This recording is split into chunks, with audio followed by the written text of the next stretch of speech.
Hey everyone, welcome to another match of Red-Green Werewolves, match 1 of 5 going up today. Deck tech was posted this morning, so make sure you check out the link in the description of this video if you want to learn more about this wonderful werewolf deck. And of course, if you haven't already, please hit that subscribe button, even that like button down below.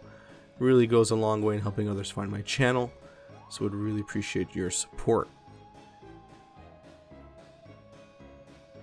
Playing against white-green or green-white tokens in this deck, which is interesting deck, interesting brew, I have to say. It's a deck that goes wide, so I thought it would be a great demonstration of how this werewolf deck fares against wide strategies. Here we're getting picked on by 2/1/1 soldiers, which is always nice. The Voice of Zendikar is coming down.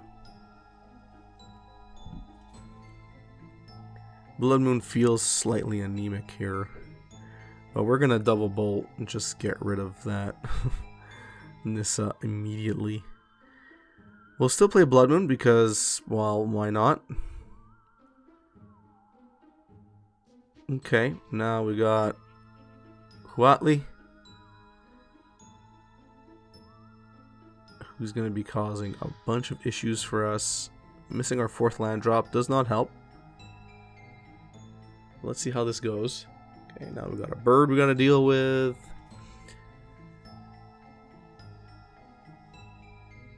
So that's interesting. We got a 12 loyalty planeswalker here, which is fantastic. Okay, Path to Exile, which sucks, but it does help us get another land, irrespective of the current situation. Immerwolf is nice. It's gonna have to wait. Okay, there we go. Now they're gonna get a bunch of draw triggers. Cool. Now we get another land. It's kind of useless here. Really unsure. Yeah, I mean, it doesn't really matter what's coming down right now. Huntmaster makes sense. If it survives, this will be great because next turn we get another Huntmaster. Uh-oh. Secure to Waste. That can't be good. They're going to draw a ton of cards.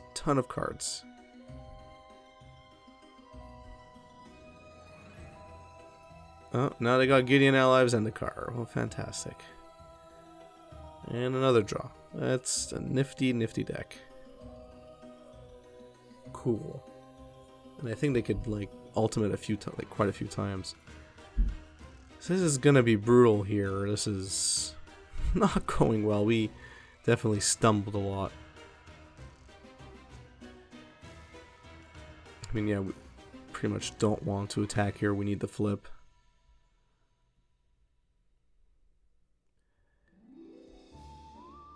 Yeah, I'm actually pretty sure I could target planeswalkers.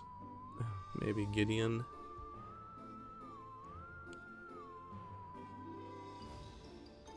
Cool. Okay, that's GG. Intangible Virtue ends the game. Well, that's unfortunate. Engineering Explosives will go a very long way here. Destructive Revelry as well. Kozilek's Return. That's a lot of hate that we can bring in. I feel like Blood Moon is not necessary. They're definitely going to fetch around it now. So that's an easy 4 to get rid of, I feel. I was rocking 4 Molten Rain here, which was way too much. Yeah, I think this is saner. Much saner. As you can see here, I wasn't even rocking Aether Vial, so different formulation of this deck. Like I said, I grind with all these decks before I deck tech them to you, so there's always some iteration that you're going to see. This opening hand is better, much more aggressive, can be much more overwhelming.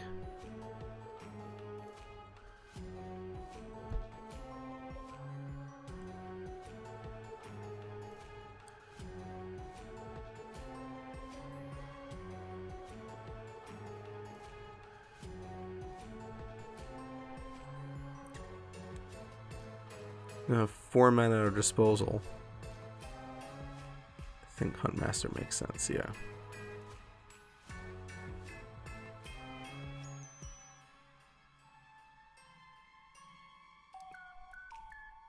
Cool, raise the alarm, no problem.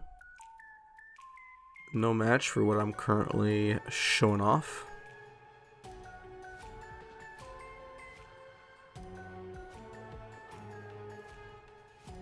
Alright, Intangible Virtue right now is okay. Like, I can deal.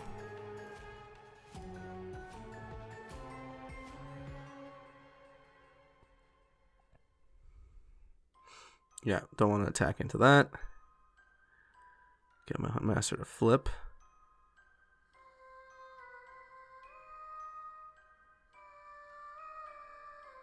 Now some combat tricks up my sleeve. Sure.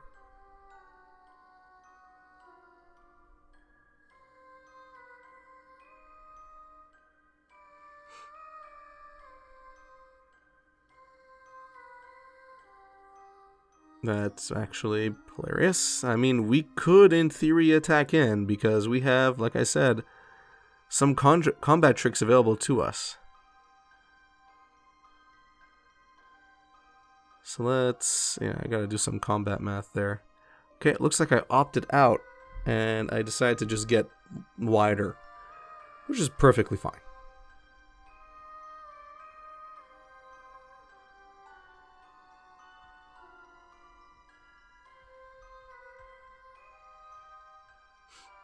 Cool.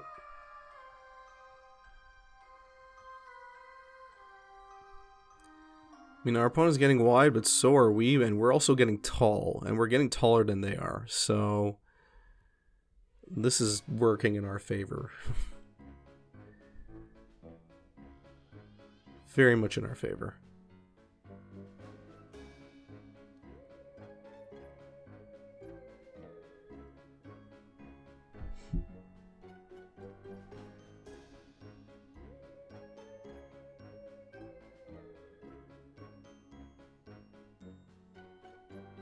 I definitely think I should attack. This is definitely the time to attack. Just have to decide what to attack. And all of them having trample is beautiful. Again, our creatures are so big that they're really out of reach of our opponent's creatures here. Okay. Yeah. You know what's funny is that I was so focused on the planeswalkers, I'm like, wait, I can just kill my opponent. Who cares about the planeswalkers? I'm gonna force them to block either way. And then boom, we just, you know, pump up. And this is it. You see, they're gonna block incorrectly because they don't know. They don't know we have a pump spell here. Yeah, we just win. I mean, I think they realize that there's no way to win this. And even if they thought I didn't have any pumps, they were gonna lose all of their creatures. So they would have started from scratch almost, and we would have been more or less okay. This hand is fine. Close X Return made it way better. Way better. I should have definitely just fetched Stomping Ground and played Shadow Spear, but let's just ignore that mistake. Probably just trying to conserve my life total, which is understandable.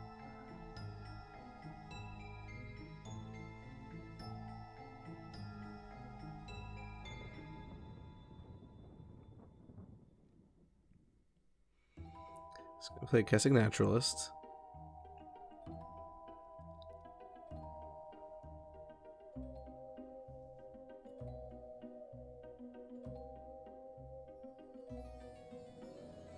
Cool. More tokens. I mean, I have Engineer Explosive, so, I mean, at any given time, I can choose to make my opponent's life really shitty.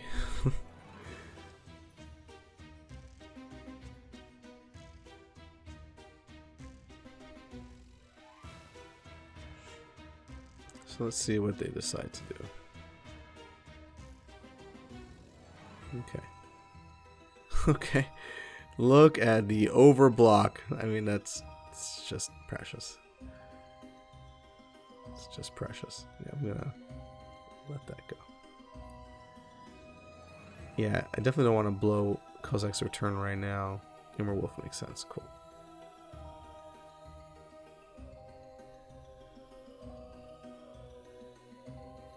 Again, EE at any given time will be able to take out any token, all tokens, despite their size. So that's like my last resort card, basically. I saved that till the very end, when our opponent thinks they got it, and then boom, tokens are dead. We are not drawing into lands here, unfortunately.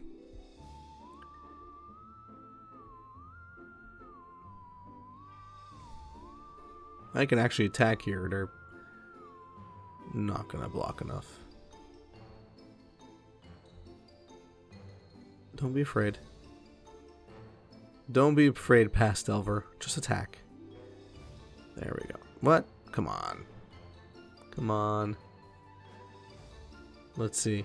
Did I do a good job? I did. I did a very good job. That secured wastes. I knew they had something up their sleeve. Just look at that. Okay, our opponent is really going all in on the token creation here. Nissa, sure. I might pop Kozak's return on my upcoming turn here. Yeah, I probably will, and that'll actually probably win the game. So check this out. I'm almost... Okay, we got a second one, so... Yeah, I think Kozak's return, take out all those tokens. Yeah, no, stop thinking fancy, Delver. Just do the simple thing. And now we can kill Voice of Nissa. Yeah, okay, our opponent just gave up. Okay, cool. So, I mean, even if our opponent decided to not give up there, they lost. They lost hard. We had another Kozak's return, engineered explosives. They had 0 chances, basically. And that's how Red-Green Werewolves fares against go-wide decks like tokens. What's more is that I still wasn't playing the most optimal version of this deck in this match. I was not playing Aether Vial, I was overplaying Molten Rains. If I had Aether Vial, this matchup would have been even better. Because Molten Rain is obviously useless here, or more or less useless. Aether Vial is not. You know, it helps us, you know, accelerate a lot more and be even faster than our aggro opponent.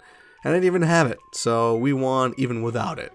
Like I said, you gotta try this Werewolf deck. I'm pumping it up. You really are gonna have a lot of fun with it, as I did. So, thanks for watching.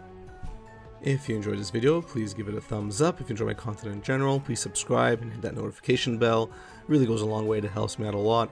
If you want to become a member here on YouTube, hit that join button, which should be in and around that subscribe button. Check out the different membership tiers and the different perks you get at each tier. You know, I'd love to have you as part of my YouTube community officially as a member. And I think the membership tiers are pretty interesting. Have some cool little features in there. So check it out. I would really appreciate your support.